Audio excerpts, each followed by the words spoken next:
પોરબંદરના સુભાષનગર જતા રસ્તે એક અકસ્માત સર્જાયો હતો, જે ઘટનામાં એક આધેડનું મોત થયું છે, જ્યારે અન્ય એક આધેડને ગંભીર ઈજા થતા સારવારમાં ખસેડાયા હતા।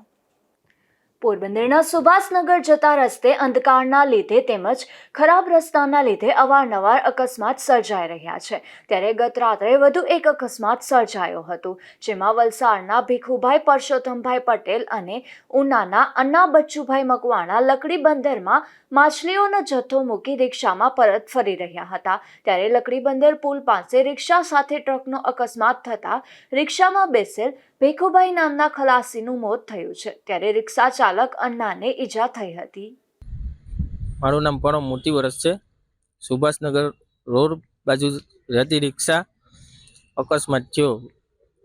રસ્તો એકદમ ચીકાસવાળો હોવાથી અને લાઇટનો પ્રોબ્લેમ, બધા વાહનોને તકલીફ થાય છે।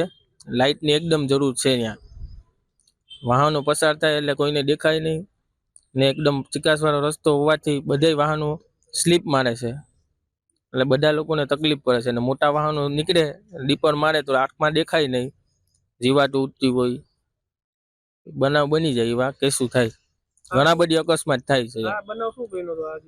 આ બનાવ છે ને ત્યાંથી આવતા સામેથી લાઇટ દેખાય નહીં ને એને હિસાબે સ્લીપ મારી રિક્ષા, તેમાં અથડાઈ ગઈ। એક ભીખુભાઈ કરીને હતા, એ ઓફ થઈ ગયા, ને અન્નાભાઈ કરીને ડ્રાઈવર હતા ને એને થોડીક ઈજા થઈ છે।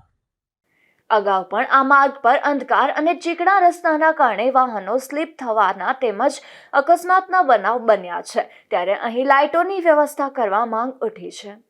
નિપુલ પોપટ સાથે અશોક ધાનકી, ગુજરાત ન્યૂઝ, પોરબંદર।